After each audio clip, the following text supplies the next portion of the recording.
ஓம் முருகா அனைவருக்கும் வணக்கம். இன்றைக்கி வந்து நம்ம திங்கட்கிழமை மார்க்கெட் எப்படி இருக்குன்னு சொல்லி பார்த்தரலாம். பேங்க் நிஃப்டி, நிஃப்டி 50, அப்புறம் வந்து பேங்கர்ஸும் மிட் கேப் நிஃப்டியும் வந்து எக்ஸ்பைரி இருக்குது. ஸோ அதோட மார்க்கெட் எப்படி இருக்குன்றதையும் அதோட ஸ்ட்ரைக் ப்ரைஸையும் இன்றைக்கி இப்போ நம்ம அனலைஸ் பண்ணிடலாம். அது போக இப்போ பேங்க் நிஃப்டி பார்த்திங்கன்னா இப்போ ஒரு இம்பார்ட்டண்டான சப்போர்ட் ஏரியாவில் வெயிட் பண்ணிகிட்டு இருக்குது. ஸோ இதுக்கடுத்து மார்க்கெட்டில் வந்து இப்போ என்ன நடக்க வாய்ப்பு இருக்குது, நம்ம வந்து எந்த மாதிரி ட்ரேட் எடுக்கலாம் அப்படின்னு சொல்லி இப்போ நம்ம தெளிவாக பார்த்துடலாம். நம்ம வந்து ஆல்ரெடி வந்து மார்க்கெட்டில் என்ன நடந்திருக்கு, எப்படி வாட்ச் பண்ணியிருந்தால் வந்து ஃப்ரைடே வந்து பையிங் சைடு அவாய்ட் பண்ணியிருக்கலாம், செல்லிங் சைடு எப்படி வந்து நம்ம ட்ரேட் எடுத்துருக்கலாம், என்னென்ன பண்ணியிருக்கலாம் அப்படின்னு சொல்லி ஆல்ரெடி ஒரு வீடியோ போட்டிருக்கோம். அந்த வீடியோவை பார்க்காதவங்க அதை ஒரு டைம் பார்த்துருங்க. இப்போ நம்ம பேங்க் நிஃப்டியோட வீக்லி கேண்டில் போயிடலாம். அங்கேருந்து நம்ம என்ன நடந்திருக்குன்னு சொல்லி ஃபஸ்ட்டு செக் பண்ணிடலாம். இப்போ பார்த்தீங்கன்னா கண்டினியூவாக வந்து ஸ்ட்ராங் பையிங் நடந்துட்டு இருந்துச்சு. ஸ்ட்ராங் பையிங் மார்க்கெட்டில் நடந்ததுக்கப்புறமா இப்போ வந்து நியர்பை ஒரு இன்வெர்டட் ஹேமர் மாதிரி வந்து ஃபார்ம் ஆயிருக்கு. மார்க்கெட்டில் வந்து ஒரு இன்வெர்டட் ஹேமர் மாதிரி ஃபார்ம் ஆயிருக்கு. ஸோ வந்து அடுத்த மார்க்கெட் ஓப்பனிங்கை வச்சு இதை நம்ம எப்படி இருக்கும் அப்படின்னு சொல்லி பிளான் பண்ணிக்கலாம். ஸோ வீக்லியை பொறுத்த வரைக்கும் நெகட்டிவாக இருக்க மாதிரி இருக்குது. நெக்ஸ்ட் டே கேண்டில் போயிடுவோம். டே கேண்டில் போட்டிங்கன்னா அந்த இம்பார்ட்டண்டான சப்போர்ட் லெவலில் வந்து மார்க்கெட் வந்து வெயிட் பண்ணிகிட்டு இருக்குது. பார்த்தீங்களா, ஆல்ரெடி வந்து ப்ரைஸ் வந்து இங்கேருந்து தொட்டு தான் நமக்கு மேலே போச்சு. அகைன் வந்து இங்கே சப்போர்ட் எடுத்து நல்லாவே புல் பேக் பண்ணி ஆல்ரெடி வந்து இருந்த ரெசிஸ்டன்ஸை பிரேக் பண்ணி மார்க்கெட் வந்து மேலே போயிருந்துச்சு. இப்போ என்ன நடந்திருக்கு, மறுபடியும் வந்து அதே சப்போர்ட் இடத்துல வந்து மார்க்கெட் வந்து வெயிட் பண்ணிக்கிட்டு இருக்கு. ஸோ வந்து 15 மினிட்ஸ் கேண்டில் பொறுத்த வரைக்கும் என்ன பண்ணலாம்னு சொல்லி பார்த்துடலாம். இப்போ திங்கக்கிழமை மார்க்கெட் ஓப்பனிங் எப்படி இருந்தால் என்ன நடக்கிறதுக்கான பாசிபிலிட்டி இருக்குது, பையர் செல்லர் என்ன பண்ணுவாங்க அப்படின்னு சொல்லி பார்த்தீங்கன்னா, இப்போ ஒரு வேளை திங்கக்கிழமை வந்து மார்க்கெட் வந்து டைரெக்டாக வந்து 54,000க்கு மேலே ஓப்பன் ஆயிடுச்சுன்னு வச்சுங்க. 54,000 லெவல், அதாவது இந்த கேண்டிலுக்கெல்லாம் மேலே பிரேக் பண்ணி மார்க்கெட் வந்து இந்த இடத்துல ஓப்பன் ஆயிடுச்சு அப்படின்ற பட்சத்தில் மறுபடியும் மார்க்கெட் என்ன இருக்குது, ரவுண்ட் லெவலுக்கு மேலே ஓப்பன் ஆயிடுச்சு அப்படின்ற இடத்துல திரும்பவும் மார்க்கெட்டில் ஒரு கன்ஃபியூஷன் ஸ்டேஜ் வரதுக்கான வாய்ப்புகள் இருக்குது. ஆனால் மார்க்கெட் இங்கேருந்து மேலே போகும்போது இங்கே என்ன நடக்கும், ஆல்ரெடி வந்து இங்கே வெயிட் பண்ணி பிரேக் பண்ணி கீழே வந்திருக்கு. ஸோ இந்த இடத்துல தொட்டுட்டு அகைன் மார்க்கெட் கீழே வரதுக்கான வாய்ப்புகள் இருக்குது. அதேமாதிரி ஒரு போல் மார்க்கெட் கீழே போணுச்சுன்னா இந்த இடத்துல வந்து இங்கே கன்சல்டேஷன் வந்து பையர் ஆடான இடம் இருக்குது. ஸோ இந்த இடத்த பிரேக் பண்ணி மேலே போகிறதுக்கான வாய்ப்பு இருக்குது. ஸோ வந்து ப்ரைஸ் ஆக்ஷன் ரொம்ப important. Suppose market gap up open ஆனாலும் இமீடியட்டாக ஃபஸ்ட்டு 15 மினிட்ஸ் கேண்டில் எப்படி க்ளோஸ் ஆகுதுன்னு பாருங்கள். ஒருவேளை அது ஸ்ட்ராங் ரெட் கேண்டிலாக ஃபார்ம் ஆகிட்டு அதுக்கப்புறம் நமக்கு வந்து ஒரு வெயிட்டிங் கேண்டில் ஃபார்ம் ஆகிட்டு இதை பிரேக் அவுட் கொடுத்து கீழே வர பட்சத்தில் நம்ம இந்த லெவலுக்கு கீழே வந்து கண்டினியூஸாக ட்ரேட் எடுக்கலாம். 53,750 இந்த லெவலை மார்க்கெட் எப்போ பிரேக் பண்ணி கேண்டில் க்ளோஸ் ஆகுதோ அந்த லெவலுக்கு கீழே தான் நம்ம கம்பல்சரி ட்ரேட் எடுக்கணும். அது வரைக்கும் கீழே போகிறதுக்கான ட்ரேட் எடுக்காதீங்க. எடுத்தோம்னா இதுலேருந்து சாலிடாக நம்ம 400லேருந்து 500 பாயிண்ட் வந்து எக்ஸ்பெக்ட் பண்ணலாம் மார்க்கெட்டில். ஏன்னா ப்ரீவியஸாக மார்க்கெட்டில் எங்கே நமக்கு சப்போர்ட் நடந்திருக்கு, இந்த இடத்துலேருந்து மார்க்கெட் சப்போர்ட் கொடுத்து மேலே போயிருக்கு. ஸோ வந்து என்ன நடக்கும்னா 53,400 இருக்குது பார்த்தீங்களா, இந்த 400 to 500 லெவல் வரைக்கும் மார்க்கெட் ரீச் ஆகிறதுக்கான பாசிபிலிட்டி வந்து அதிகமாகவே இருக்குது. ஸோ வந்து மார்க்கெட் வந்து ஃப்ளாட் ஓப்பன் ஆகிருச்சு அப்படின்ற பட்சத்தில் நம்ம டைரெக்டாக மார்க்கெட் இதை தாண்டி கீழே வரும்போது இதோட கண்டினியூட்டி வந்து 500 பாயிண்ட் தாராளமாக கிடைக்கும். அதே மாதிரி கேப் டவுன் ஓப்பன் ஆயிடுச்சு அப்படின்ற பட்சத்தில் மார்க்கெட் திரும்பவும் இந்த சப்போர்ட் லெவலில் போய் டச் ஆகட்டும். இங்கே எங்கேயாச்சும் ஓப்பன் ஆயிடுச்சுன்னு வச்சுங்க, ஓப்பன் ஆகிட்டு மார்க்கெட் மறுபடியும் இந்த லெவலில் சப்போர்ட்டை டச் பண்ணிச்சுன்னா அகைன் மார்க்கெட் ஃபால் ஆகிறதுக்கான பாசிபிலிட்டி அதிகமாகவே இருக்குது. ஸோ ஃப்ளாட் ஓப்பன் ஆகிட்டோன்னா மார்க்கெட் கீழே வந்தாலும் நமக்கு கீழே வரதுக்கான வாய்ப்புகள் இருக்குது. கேப் டவுன் ஓப்பன் ஆனாலும் இந்த இடத்த போய் திரும்ப தொட்டுட்டு மார்க்கெட் கீழே வர வாய்ப்பு இருக்குது. சப்போஸ் கேப் அப் ஓப்பன் ஆயிடுச்சுன்னா ஃபஸ்ட்டு 15 மினிட்ஸ் கேண்டில் வந்து இந்த ஏரியாவை பிரேக் பண்ணி கீழே வந்தால் நமக்கு ட்ரேட் வந்து கீழே போகிறதுக்கான வாய்ப்புகள் இருக்குது. சப்போஸ் வரல, இந்த ஏரியாக்குள்ளேயே கேண்டில் க்ளோஸ் ஆயிடுச்சு அப்படின்ற பட்சத்தில் சைடுவே போகிறதுக்கான பாசிபிலிட்டி அதிகமாக இருக்குது. சைடுவே போயிட்டு மறுபடியும் மார்க்கெட் வந்து இந்த 54,200 லெவலில் ஒரு வேளை பிரேக் பண்ணுது அப்படின்னா அகைன் இதோட கண்டினியூட்டி வந்து மார்க்கெட் மேலே போக பாசிபிலிட்டி இருக்குது. ஏன்னா எதுக்காக சொல்கிறோம்னா நிஃப்டி 50 வந்து இன்னும் ஸ்ட்ராங்காக தான் இருக்குது. ஸோ வந்து நமக்கு பேங்க் நிஃப்டி மட்டும்தான் வீக்காக இருக்குது. ஒருவேளை இந்த ரேலியில் வந்து நிஃப்டி 50யும் வந்து நெகட்டிவ் சைடு ஃப்ளோவாக ஆரம்பிச்சிருச்சு அப்படின்னா நம்ம வந்து தாராளமாக நெகட்டிவ் சைடு எக்ஸ்பெக்ட் பண்ணலாம். மார்க்கெட் ஒருவேளை கேப் அப் ஓப்பன் ஆகி நமக்கு இந்த இடத்த வந்து ரீச் ஆகவே இல்லை, மேலேயே ப்ரைஸ் ஆக்ஷன் ஃபார்ம் ஆகிட்டு இருக்குது அப்படின்னா இதை பிரேக் அவுட் பண்ணி மேலே போகிறதுக்கான பாசிபிலிட்டி இருக்குது. இந்த வீக்லி கேண்டிலை பொறுத்த வரைக்கும் பார்த்தீங்கன்னா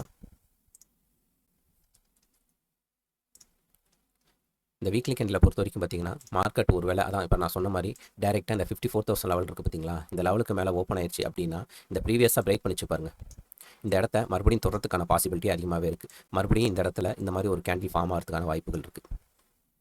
ஆனால் இதை பிரேக் பண்ணி கீழே வந்துருச்சுன்னா கீழே கம்பல்சரி போகிறதுக்கான வாய்ப்புகள் இருக்குது. சப்போஸ் மார்க்கெட் ஓப்பனிங் தான் நமக்கு ரொம்ப இம்பார்ட்டன்ட். பேங்க் நிஃப்டியில் எப்படி மார்க்கெட் ஓப்பன் ஆகுதோ நம்ம அதை வச்சு முடிவு எடுத்துக்கலாம். நம்ம அடுத்து நிஃப்டி 50 பார்த்துடலாம். நிஃப்டி 50 எப்படி இருக்குது, என்ன பண்ண வாய்ப்புகள் இருக்குது அப்படின்னு சொல்லி அதை பார்த்துடலாம். நிஃப்டி 50 பார்த்தீங்கன்னா 3 டேஸாக பார்த்தீங்கன்னா ஸ்ட்ராங்காக 3 வீக்ஸாக பார்த்தீங்கன்னா ஸ்ட்ராங்காகவே வந்து மார்க்கெட் மேலே போயிட்டுருக்கு. ஸோ இந்த இடத்துலையுமே வந்து செல்லர் வந்து உள்ளே இன்வால்வ் ஆகலை. கேண்டில் வந்து ஸ்ட்ராங்காக தான் க்ளோஸ் ஆகிட்டு இருக்கு. அப்படியே டே கேண்டில் பார்த்துருவோம். டே கேண்டிலை பொறுத்த வரைக்கும் பார்த்தீங்கன்னா மார்க்கெட் கண்டினியூ மேலே போயிட்டு இருந்துச்சு. போயிட்டு வந்து லாஸ்ட் ஃப்ரைடே வந்து நமக்கு வந்து ஒரு ஹால்ட் கேண்டில் வந்து ஃபார்ம் ஆயிருக்கு. ஸோ ஸ்ட்ராங்காக இருக்கான்னு கேட்டால் இந்த இடத்துல வந்து ஸ்ட்ராங்காக வந்து செல்லர் கிடையாது. ஸோ 50 மினிட்ஸ் கேண்டில் பொறுத்து நம்ம அடுத்து என்ன ட்ரேட் எடுக்கலாம், எப்படி நடக்க வாய்ப்பு இருக்குது அப்படின்னு சொல்லி பார்த்துடலாம். 50 மினிட்ஸ் கேண்டில் போயிடுவோம். மார்க்கெட்டில் என்ன நடந்திருக்குன்னு பாருங்கள். மார்க்கெட் கீழே வந்து இந்த ப்ரீவியஸாக வந்து சப்போர்ட் எடுத்து இருந்துச்சு பார்த்தீங்களா, அந்த லெவலில் இன்னும் பிரேக் அவுட் பண்ணி கீழே போகல. மார்க்கெட் வந்து இந்த ஒரே லெவலில் தான் வெயிட் பண்ணிட்டு இருக்கு. ஸோ மார்க்கெட் வந்து நமக்கு இந்த லெவலில் பிரேக் பண்ணணும். பிரேக் பண்ணி கீழே போணுச்சுன்னா அகைன் இதோட ஃபாலோ த்ரூவாக மார்க்கெட் கீழே வரதுக்கான வாய்ப்புகள் இருக்குது. இங்கேருந்து எது வரைக்கும் வரும் அப்படின்னா இந்த 100 to 60 இருக்குது பார்த்தீங்களா, இந்த பாயிண்ட் வரைக்கும் வர வாய்ப்பு இருக்குது. ஏன்னா இந்த இடத்துல வந்து ரொம்ப கன்ஃபியூஷனாக வந்து ட்ரேடிங் நடந்திருக்கு. ஸோ மார்க்கெட் வந்து 26,000 லெவலில் வந்து இந்த இடத்த பிரேக் அவுட் பண்ணி கீழே போகும்போது அடுத்து ரீச் ஆகிறதுக்கான பாசிபிலிட்டி இருக்குது. 26,000 கீழே ப்ரைஸ் ஆக்ஷன் ஃபார்ம் பண்ணால் தான் அதோட ஃபார்தராக வந்து மார்க்கெட் இன்னும் கீழே போகும். ஸோ வந்து மார்க்கெட் எப்படி ஓப்பனிங் ஆனால் என்ன நடக்கும் அப்படின்னு சொல்லி பார்த்தீங்கன்னா, ஒருவேளை மார்க்கெட் வந்து 26,250 இந்த ரேஞ்சில் மறுபடியும் மார்க்கெட் ஓப்பன் ஆயிடுச்சு அப்படின்னா ப்ரைஸ் ஆக்ஷன் வந்து கரெக்டாக ஃபார்ம் ஆயிருக்குங்களா. ஸோ மறுபடியும் மார்க்கெட் இந்த இடத்துல ஓப்பன் பண்ணுற இடத்துல மறுபடியும் இதுலேருந்து மார்க்கெட் மேலே போகிறதுக்கான பாசிபிலிட்டி அதிகமாகவே இருக்குது. மறுவேளை 26,250 கீழே வந்து பிரேக் அவுட் பண்ணி மார்க்கெட் வருது அப்படின்னா இந்த இடத்துல வந்து கொஞ்சம் நேரம் கன்சல்டேஷன் நடக்கணும். கன்சல்டேஷன் நடந்து பிரேக் பண்ணால் மட்டும்தான் அது கீழே வரும். மேக்ஸிமம் வந்து நமக்கு கேப் அப் இங்கே ஓப்பன் ஆயிடுச்சுன்னா மேலே போகிறதுக்கான பாசிபிலிட்டி அதிகமாக இருக்குது.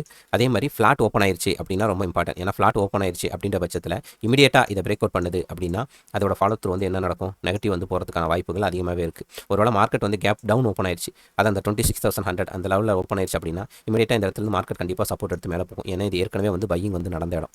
ஸோ 26,100 லெவலில் ஒருவேளை மார்க்கெட் ஓப்பன் ஆயிடுச்சு அப்படின்னா இங்கேருந்து மார்க்கெட் கண்டிப்பாக மேலே போகும். மேலே போய் இந்த லெவலை வந்து பிரேக் அவுட் பண்ணி மேலே போகுதா அப்படின்னு பார்க்கணும். சப்போஸ் போகலை, அந்த இடத்துல போய் ப்ரைஸ் ஆக்ஷன் ஃபார்ம் பண்ணிச்சுன்னா ரிஜெக்ட் பண்ணுது அப்படின்னா ஒரு இம்பார்ட்டன்ட் ஃபார்ம் ஆகுது அப்படின்னா அங்கே நம்ம ட்ரேட் எடுக்கலாம். அங்கேருந்து அகைன் மார்க்கெட் வந்து கீழே வரதுக்கான பாசிபிலிட்டி அதிகமாகவே இருக்குது.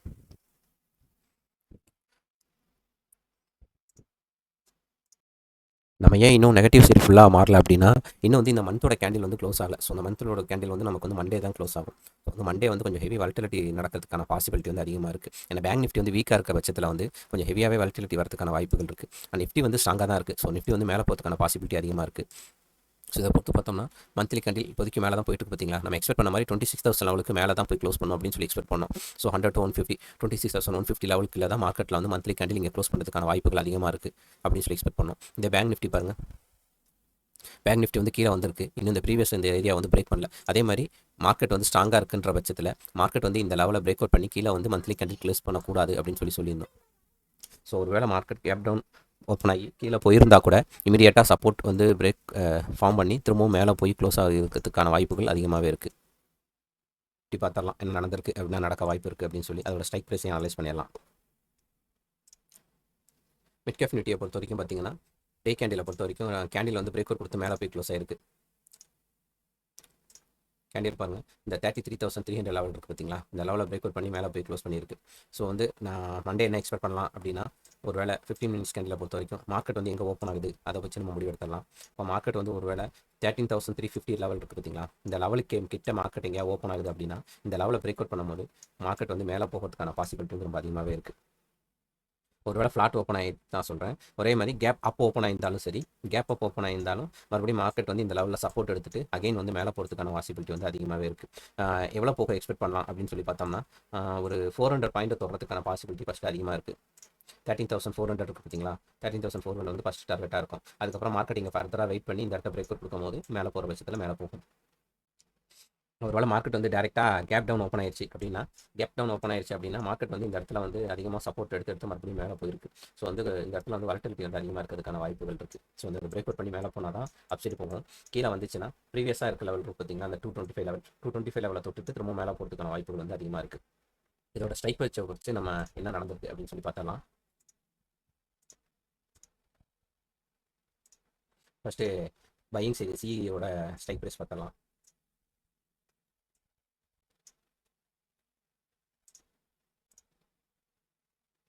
சியோட ஸ்ட்ரைக் ப்ரைஸை பொறுத்த வரைக்கும் பாருங்கள் என்ன நடந்திருக்குன்னு. வந்து பிரேக் பண்ணி மேலே போணுச்சு, இந்த இடத்துல சப்போர்ட் கொடுத்துருக்கு. பட் வந்து இங்கே வந்து கொஞ்சம் வீக்காக தான் இருக்குது ஸ்ட்ரைக் ப்ரைஸை பொறுத்த வரைக்கும். ஏன்னா வந்து அந்த ப்ரீவியஸ் லோவை வந்து பிரேக் பண்ணிடுச்சு ஸ்ட்ரைக் ப்ரைஸ் ஆல்ரெடி. இந்த இடத்துல வந்து மார்க்கெட் வந்து இங்கே வெயிட் பண்ணிட்டு இருக்கு. பட் வந்து ஸ்ட்ரைக் ப்ரைஸ் வந்து இந்த ப்ரைஸ் இருக்குது பார்த்தீங்களா, இந்த 13,300 லெவல் இருக்குது பார்த்தீங்களா, அந்த லெவலில் பிரேக் அவுட் பண்ணி மார்க்கெட் வந்து கீழே வந்துருச்சு. ஸோ வந்து அகைன் மார்க்கெட் மேலே போனோம்னா நமக்கு வந்து இந்த 85 ருபீஸை தாண்டி மேலே போகும்போது தான் கொஞ்சம் பையிங்கான ஆப்பர்ச்சுனிட்டி அதிகமாக இருக்குது. இதே வந்து பிஎஸ்சிடி கேண்டல் மார்க்கெட் பிரேக் பண்ணி கீழே வந்துச்சு பார்த்தீங்களா, வந்துட்டு இந்த ஒரே இடத்துல வந்து வெயிட் பண்ணிட்டு இருக்கு. கன்சல்டேஷன் வந்துச்சுன்னா அந்த ஜோனை பிரேக் அவுட் பண்ணிடுச்சு, பண்ணி கீழே வெயிட் பண்ணுது. ஒருவேளை இந்த இடத்த வந்து பிரேக் அவுட் ஒருவேளை கொடுக்கல, ஒரே இடத்துல கன்சல்ட் ஆகிட்டு இருக்கு அப்படின்னா நம்ம வந்து நல்லாவே மேலே போகும் அப்படின்னு சொல்லி பிஇசிக்கு மேலே போக வாய்ப்பு இருக்குது அப்படின்னு சொல்லி எக்ஸ்பெக்ட் பண்ணலாம். இதை பிரேக் அவுட் பண்ணி கீழே வந்தனால இப்போதைக்கு இந்த இடத்துல பாருங்க 2 டைம் வந்து எங்கே வந்து சப்போர்ட் இருக்குன்னா 65 ருபீஸில் வந்து சப்போர்ட் எடுத்து கீழே வந்துருக்கு. ஸோ இதை தாண்டி இந்த இடத்துல வந்து ஸ்ட்ராங்காக ஏதாவது கேண்டில் க்ளோஸ் ஆனாலும் இதுக்கப்புறம் வந்து இது மேலே போகிறதுக்கான வாசிபிலிட்டி வந்து அதிகமாக இருக்குது. ஸோ பிஇ சைடு வந்து இந்த மாதிரி கேண்டில் க்ளோஸ் பண்ணி பிரேக் அவுட் கொடுக்காம நம்ம வந்து பிஇ சைடு எந்த ட்ரேடும் எடுக்க வேணாம். நம்ம இங்கே ஆல்ரெடி பார்த்த மாதிரி இங்கே கேப்டன் ஓப்பன் பண்ணி ப்ரைஸ் ஆக்ஷன் ஃபார்ம் பண்ணும்போது நமக்கும் இதே மாதிரி வரணும். அது வராத பட்சத்தில் மார்க்கெட் வந்து கொஞ்சம் சைடுவே தான் போயிட்டு இருக்கும். ஸோ இந்த மாதிரி ஃபார்ம் பண்ணட்டும், ஃபார்ம் பண்ணதுக்கப்புறம் ட்ரேட் எடுத்தோம்னா அது கொஞ்சம் ப்ராஃபிட்டபிள் ட்ரேடாக மாறதுக்கான பாசிபிலிட்டி வந்து அதிகமாக இருக்குது. சி சைடு வந்து சரியான ப்ரைஸ் ஆக்ஷன் வந்து ஃபார்ம் ஆகலை. பிஇ சைடு தெளிவாக இருக்குது, சி சைடு வந்து கொஞ்சம் கன்ஃபியூஷனாக தான் இருக்குது.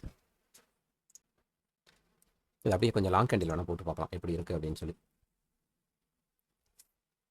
லாங் கேண்டிலை பொறுத்த வரைக்குமே பார்த்தீங்கன்னாலும் ஸ்ட்ரைக் ப்ரைஸ் வந்து வீக்காக தான் இருக்குது. பட் இதோட என்னன்னா இன்னொரு சப்போர்ட் லெவல் வந்து மேஜராக இன்னும் இருக்குது. அதை வந்து இது பிரேக் அவுட் பண்ணல. எங்கே இந்த 40 to 50 ருபீஸ் இருக்குது பார்த்தீங்களா? ஸோ இது வந்து இன்னும் பிரேக் பண்ணல. ஸோ ஒருவேளை மார்க்கெட் வந்து இங்கே ஃப்ளாட் எங்கேயாச்சும் ஓப்பன் ஆகுது அப்படின்ற பட்சத்தில் இந்த இடத்துல கொஞ்சம் கன்சல்டேஷன் நடந்துச்சுன்னா மறுபடியும் வந்து இந்த 40 to 50 ருபீஸ் ரேஞ்சை வந்து தொட்டுட்டு அகைன் வந்து இதுக்கப்புறம் மார்க்கெட் மேலே போகிறதுக்கான வாய்ப்புகள் இருக்குது. ஸோ வந்து இந்த இடத்த வந்து மார்க்கெட் தொட்டுட்டு பையிங் சைடு கேண்டில் வந்து நமக்கு அமையட்டும். அதே மாதிரி இந்த இடத்துலையும் பிரேக் அவுட் ஏதாவது கொடுக்கறதுக்கான வாய்ப்புகள் இருக்கான்னு சொல்லி பார்ப்போம். அதே இந்த பிரேக் அவுட் கொடுத்ததுக்கான வாய்ப்புகள் அமைஞ்சு மார்க்கெட் வந்து இந்த இடத்துல ப்ரைஸ் ஆக்ஷன் பார்க்கும்போது நம்ம பையிங் சைடு வந்து தாராளமாக வந்து ட்ரேட் எடுக்கலாம். அடுத்து பேங்கர்ஸ் எப்படி இருக்குன்னு சொல்லி பார்த்தலாம்.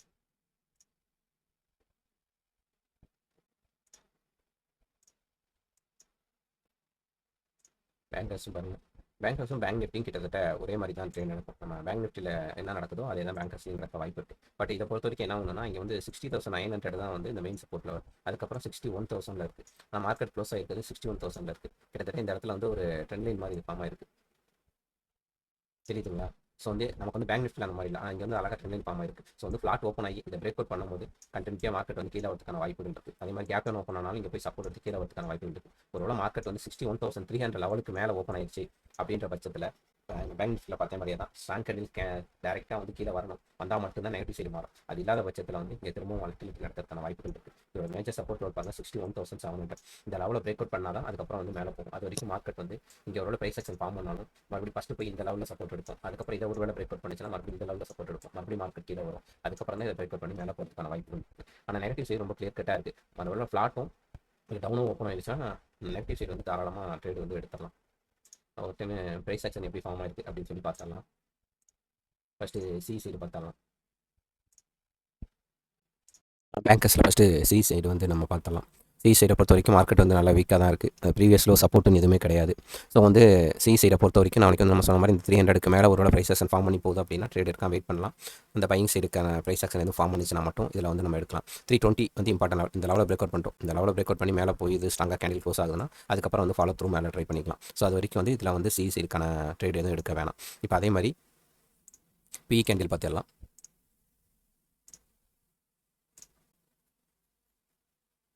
பி கேண்டில் வந்து நல்லா அருமையாகவே இருக்குது. அதாவது இந்த மெயினாக இங்கே சப்போர்ட் நடந்திருக்கு பார்த்தீங்களா? இந்த இடத்துல வந்து மார்க்கெட் அகைன் வந்து திரும்ப இங்கே வெயிட் பண்ணிகிட்டு இருக்கு. ஸோ வந்து இதை பிரேக் அவுட் பண்ணும்போது மறுபடியும் வந்து மேலே போகிறதுக்கான வாய்ப்புகள் வந்து அதிகமாகவே இருக்குது. ஸோ இந்த இடத்துல நமக்கு எதாவது ட்ரேடு கிடைக்குது அப்படின்னா ஒரு சின்ன ஸ்டாப் லாஸாக வச்சுட்டு தைரியமாக பி சைடு ட்ரேட் எடுக்கலாம். ஏன்னா வந்து ஃப்ளாட் ஓப்பன் ஆகுது, இந்த இடத்துல வந்து இந்த ட்ரெண்ட் லைன் வந்து பிரேக் அவுட் ஆக போகுது அப்படின்ற பட்சத்தில் நமக்கு ஒரு நல்ல ட்ரேட் அமைகிறதுக்கான பாசிபிலிட்டி அதிகமாக இருக்குது. ஸோ வந்து தாராளமாக இந்த ப்ரைஸ் ஆக்ஷன் வந்து நம்ம ஃபாலோ பண்ணலாம். இதில் ஏதாவது டவுட் இருந்துச்சுன்னா எனக்கு கமெண்ட் பண்ணுங்கள். இது உங்களுக்கு பிடிச்சிருந்துச்சுன்னா லைக் பண்ணி